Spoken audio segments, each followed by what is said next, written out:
Jadi karena kemarin Madrid menang 1-0 nih, dia jadi puncak klasemen nih ya. Barcelona di nomor 4. Sama, Ada sama sebenarnya poinnya. iya. Ada tanggapan nggak, Wei? Ya Ma- Real Madrid ya begitulah ya. Ah, dari musim lalu tuh mereka sering menang tipis ya, dan gue nggak ngeliat ada perubahan sih Madrid Madrid musim lalu sama Madrid musim sekarang.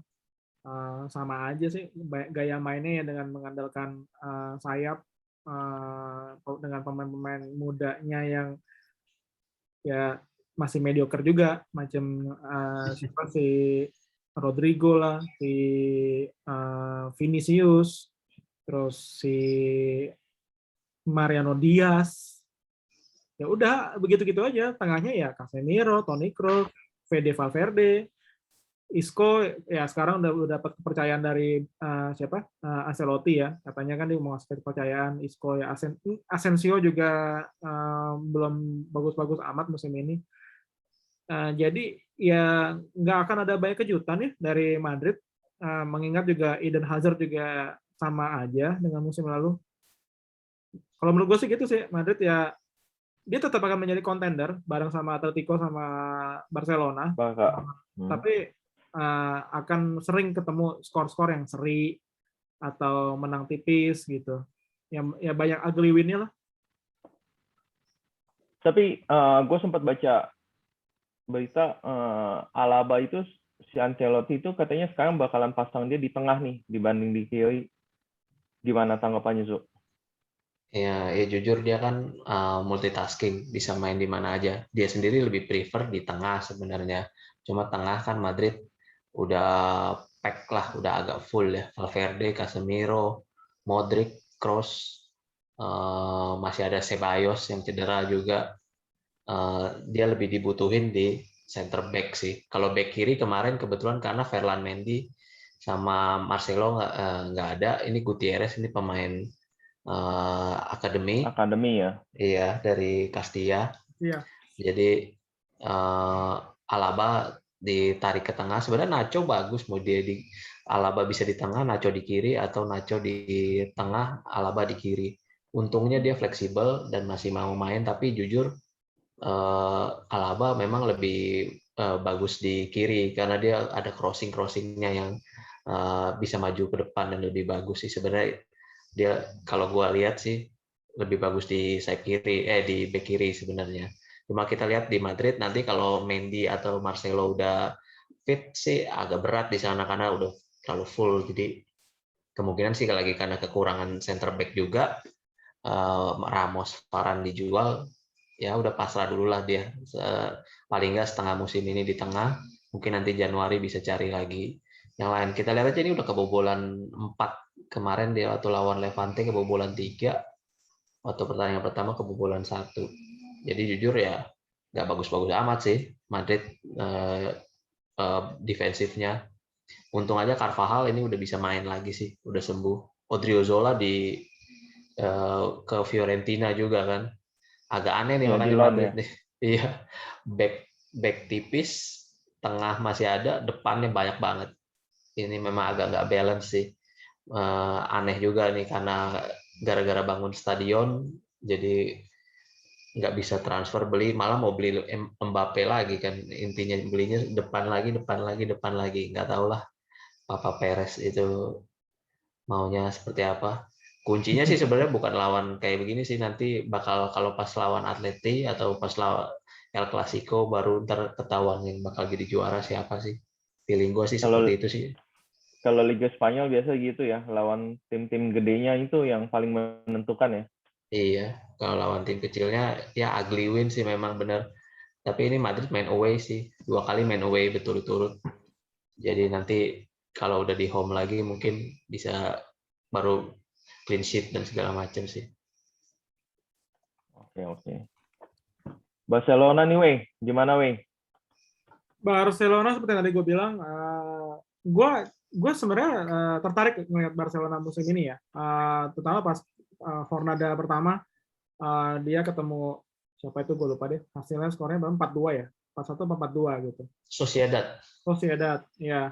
Dan di situ jujur aja ya, udah lama banget nggak pernah ngeliat Barcelona seatraktif itu, gitu. Jadi dengan tanpa Messi itu mereka tuh bermain tuh unpredictable, gitu. Jadi serangan tuh nggak selalu bisa dari sayap, bisa dari tengah, dan aktif ya, gitu. Bedanya kalau dulu kan selalu bola diarahkan ke Messi dulu, dia yang akan mengatur bola itu Mau akan kemana tuh ke bola? mana. Dan udah kebaca bola ke Messi, Messi ngelihat Alba maju ke kiri apa enggak, ada Alba dikasih Alba balikin lagi gitu ke tengah misalkan. Itu udah kebaca. Yang sekarang cukup bagus, tapi sayangnya masuk Jornada kedua ternyata konsistensi itu nggak tercapai gitu. Dan masuk ke ketiga kemarin itu agak mirip-mirip sama ini ya, yang kedua ya. Artinya ya ngandelin Braithwaite juga nggak bisa selamanya kan, kalau emang dia lagi bagus aja gitu. Tapi kalau nggak bagus ya udah, ya cukup ngandelin Memphis ya sama Griezmann di depan. Pedri juga libur kan minggu ini kan, dia Iya, Iya, dua minggu katanya. dua minggu. 2 minggu gitu. Catatan Griezmann masih belum nyetak gol satupun, udah 3 match masih 0. Braithwaite cedera, Fati nggak tahu udah bisa main apa enggak deh itu. Jadi sekarang sih kayaknya Depay doang nih di depannya. Griezmann. Depay gimana nih weh? Kan ex MU nih. Emang dia udah berkembang sejauh ini sampai bagus gitu atau di MU yang salah? Gua rasa sih iya, gue juga nggak ngerti kan, dia kan yang bawa Van Hal juga, dan waktu itu kan dibawa karena di Piala Dunia ya, 2014 kan Lumayan oke ya. lumayan oke kan, tapi sayangnya kayaknya kembali lagi adaptasinya Depay itu agak jelek saat itu. Dan gini loh, Memphis Depay itu bukan tipe pemain yang bermain di klub yang banyak tekanannya. Nah, tahu sendiri kan kalau mainnya di United itu kan pasti pressure-nya kan tinggi gitu. Tapi pada saat dia pindah ke Lyon, itu kan siapa sih ngeliatin Lyon gitu kan? Nggak ada yang ngasih tekanan. Di situ dia kayaknya bisa lebih keluar gitu karena dia bisa bermain lebih lepas gitu.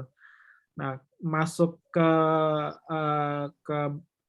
Barca itu gua rasa dia kayaknya sudah mungkin belajar bagaimana ngadepin tekanan, karena waktu dia main di timnas kan juga lumayan ya, di kualifikasi sampai ke putaran final Euro kan, itu lumayan gitu. Jadi harusnya sih asal dia jangan dikasih beban yang terlalu tinggi, jangan dikasih target gol, gua rasa dia bisa lebih baik mainnya. Ini waktu di MU dia 29 main, 2 gol, 1 assist. Di Barcelona dia 3 kali main doang udah nyamain prestasi di MU nih weh. Nah, Posisinya beda sih dulu waktu di United sama sayap, di ya. Barca. Betul. Iya sih. Oke nih, paling mau bahas apa lagi nih weh? Mungkin PSG. Apa PSG? Ya, kemarin kan kebetulan debutnya Messi ya. Debut Messi. Tapi sayangnya nggak bareng main sama Neymar. Jadi dia mulai main ganti itu ya. 72 ganti Neymar. Gosipnya nggak bakal bertiga main lagi nih kalau Mbappe-nya jadi pindah nih. Tinggal besok sih tapi deadline. Nah itu dia, sejauh ini malah top scorernya PSG itu adalah Mbappe kan, dari Mbappe. 3 pertandingan dia terus nge-gol gitu. Tapi ini kan baru kali ini kita ngelihat pembelian terbaru kecuali Sergio Ramos yang belum ada, itu udah mulai dipasang. Donnarumma juga belum dipasang ya, masih kelor nafas terus. Ya mungkin tunggu sampai kebobolan kali atau blunder mungkin baru dipasang Donnarumma. Atau spesialis champion nggak? Bisa jadi mungkin ditaruh di situ karena kan champion juga nggak lama lagi ya, di bulan depan udah main gitu. Sama ya kalau di sini sih gua rasa sebenarnya mainnya itu kemarin juga ya nggak bilang bagus-bagus amat. Ini pertandingan satu arah gitu. Coba aja lihat statistiknya gimana PSG sangat dominan ya di sini. Jadi cuman memang kemarin kembali lagi PSG itu kan kalau di Ligue 1 itu mereka nggak sebaik atau seagresif kalau di Champions. Beda kalau gue lihat ya, PSG di Champions League tuh menakutkan loh mainnya. Sebegitu cepat passingnya, sebegitu agresif.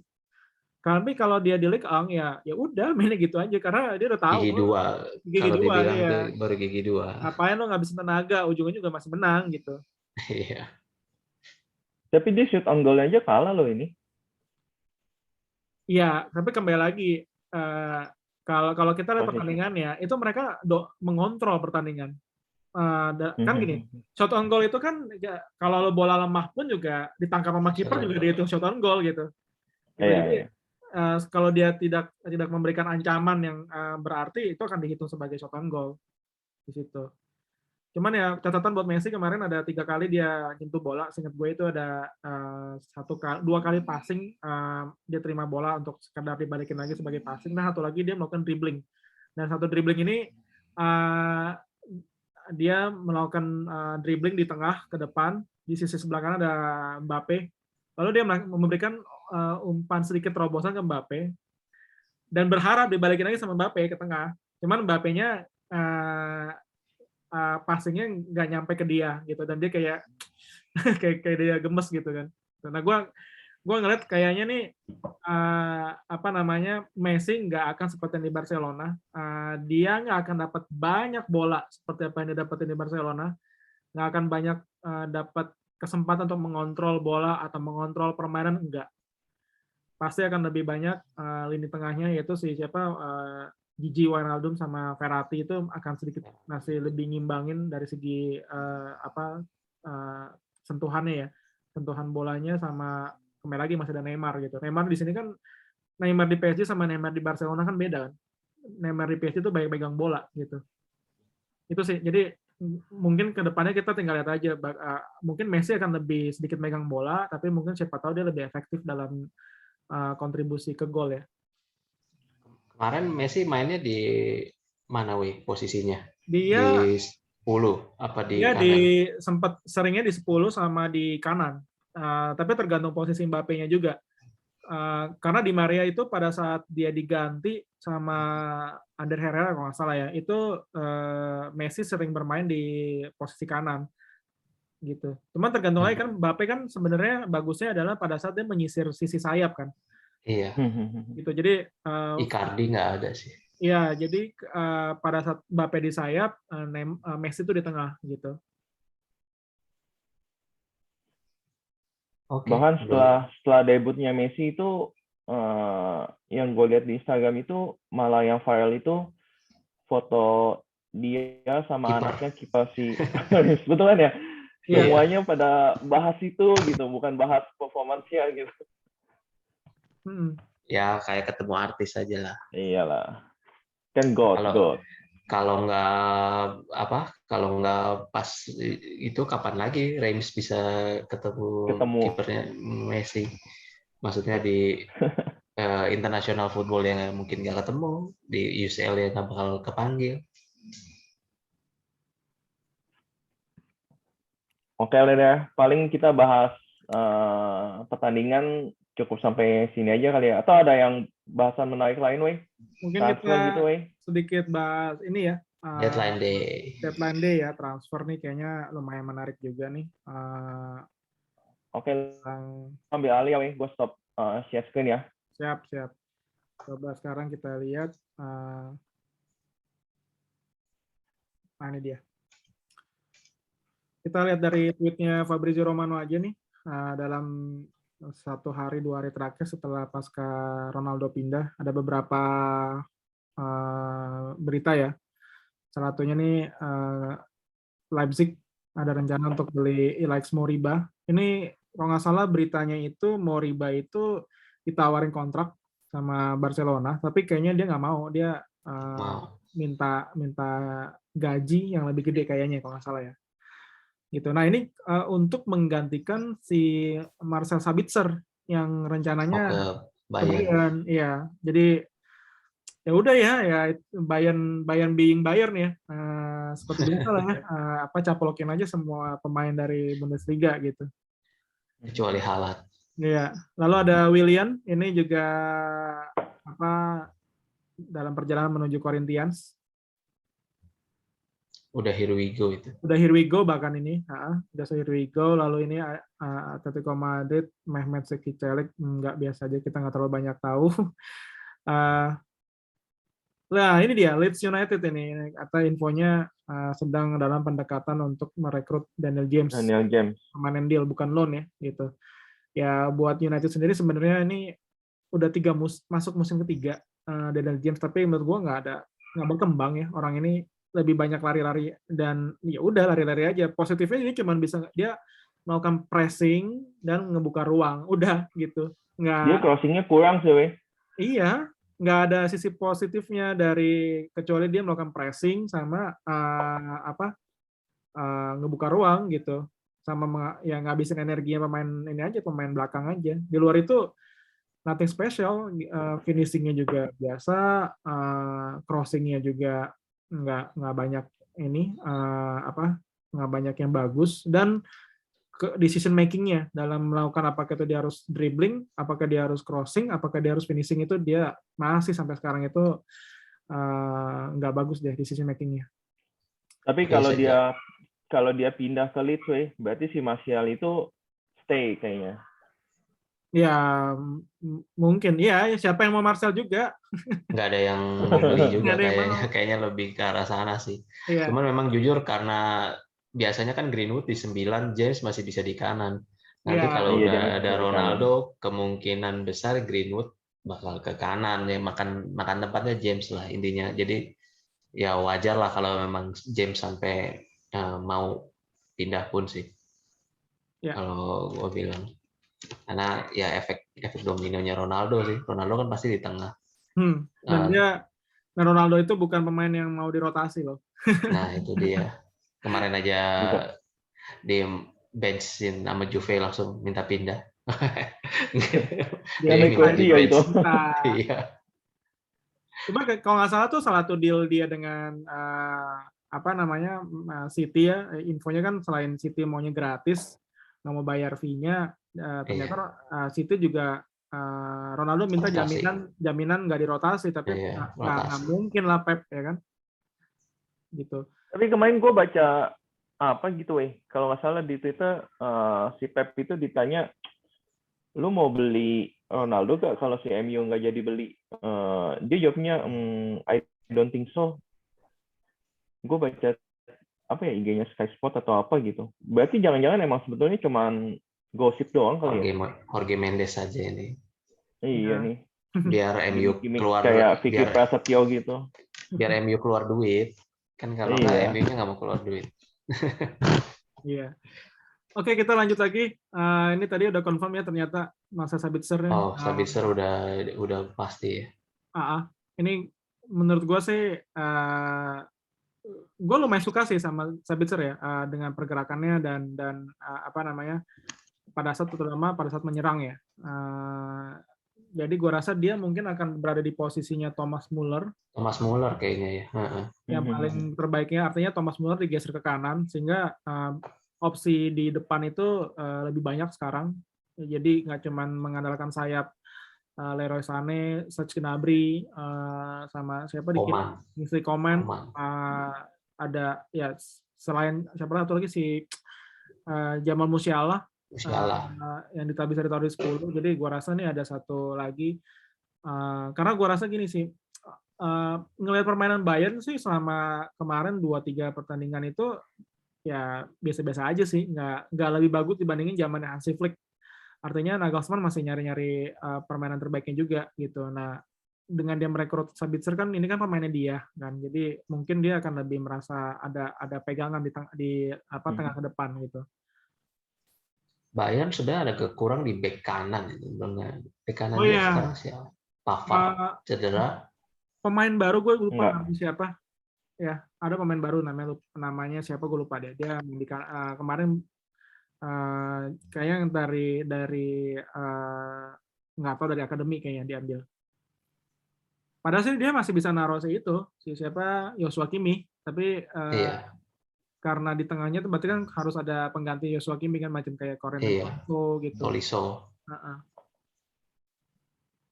Oke, yang lainnya ini nggak ada yang ya biasa-biasa aja ya. Diogo Dalot ini nggak ada berita juga. Max Susuvela, Brighton, oke.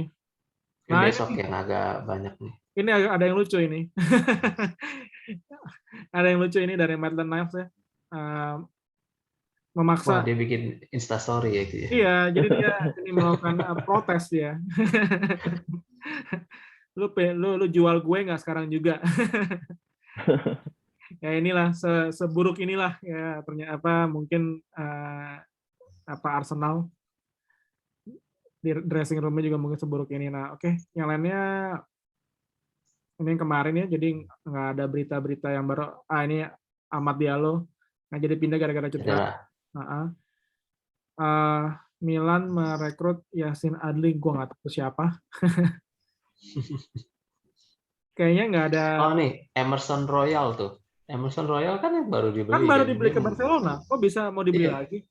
Ini juga gue kaget tadi baru baca nih. Jadi mau tukar sama Aurier ya? Oh enggak ya? Katanya mau dibeli lagi sama Spurs. Gue juga bingung itu si Nuno atau siapa yang mikir. Padahal dia udah ada kemarin intinya tangga terus kan. Sama masih punya Aurier. Ada Doherty juga. Nggak ngerti kenapa mau beli Emerson juga. Dan Barca juga nggak tahu mau aja gitu. Iya, iya. Nah nih bekas pemain Liverpool. Ozan Kabak. Ozan Kabak. Ke Norwich, terus Cucurella yang main di Olimpiade. Spanyol ya dia ya? Oh iya, betul. Iya, main di Olimpiade. Pindah ke Brighton. Sama Ruben Dias perpanjang kontrak ini. Oke, kayaknya nggak ada kejutan baru lagi. Tinggal kita tunggu aja nih sampai besok ya, lusa ya, mungkin ya. Ya lusa mungkin rame. Coba sampai sejauh apa ini. Sih yang ditunggu? Mbappe ke Madrid, Lewandowski jadi keluar gak? Siapa? Sorry? Lewandowski. Enggak. Tapi kan dia sempat santai bilang mau keluar dari Munchen kan? Itu media Inggris kayaknya ada yang bilang kayak begitu. Tapi di Jerman nggak ada. Biasa kan Inggris kan butuh sensasi. Jadi itu sebelum Ronaldo ada. Ya, mereka butuh tulisan untuk bisa diviralkan aja daripada nggak ada berita ya mungkin mereka bikin-bikinan kali. Sama itu gantinya Ronaldo di Juve katanya mau ambil Griezmann sama Hazard salah satu. Kayaknya nggak juga ya. Sebenarnya udah ada Dybala, Morata, ya nggak tahu juga sih. Chiesa. Moiskin ya, balik ya. Iya, Moiskin. Kan udah ada Moiskin sih. Iya. Kurt Zouma bagus juga kemarin Chiesa. Ya? Iya, West Ham. Dari naik peringkat itu, jadi ke peringkat 1, 2. 2-1 ya. 2. Ya, satu kan Spurs. Ya karena Jules Koundé sih emang Zouma udah jarang main sih. Oh iya, Jules Koundé itu kayaknya hampir ya. Mungkin kayaknya nih karena Zouma kan udah pindah nih, tinggal mungkin besok kali ya. Cuman nggak tahu jadi apa enggak karena kan kita lihat Calobah juga kemarin bagus, nggak tahu juga nanti Koundé mau gantiin posisinya siapa. Sekarang back-nya udah banyak, Rudiger, Thiago Silva aja jarang main baru main pas masuk sekali, Christensen, Aspi. Iya. Ya nggak butuh sih sebenarnya. Paling itu yang agak-agak yang besar lagi. Oke, kayaknya nggak ada berita lagi. Jadi cukup ini dulu aja ya untuk transfernya. Weekend ini gimana? International break ya? Nggak ada pertandingan. Nggak ada pertandingan. Kita mungkin nanti ketemu lagi untuk ini ya. Belum. Untuk preview matchday Liga Inggris yang keempat ya? Keempat. Ya, sedikit sama mungkin highlights ada yang menarik dari kualifikasi Piala Dunia nanti mungkin kita bisa bahas juga. Oke.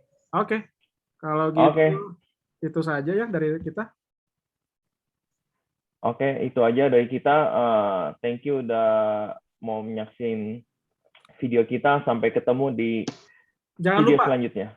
Jangan lupa like, subscribe, dan komen. dan komen. Siapa tahu bunyikan lonceng.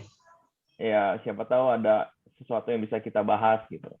Ya, mudah-mudahan ini ngebantu juga buat yang pada mau tahu berita-berita terbaru. Iya. Oke, Oke, kalau gitu sampai ketemu. Oke, bye-bye. Sampai ketemu. sampai ketemu lagi di video selanjutnya. Bye bye semua. Bye. Bye, thank you.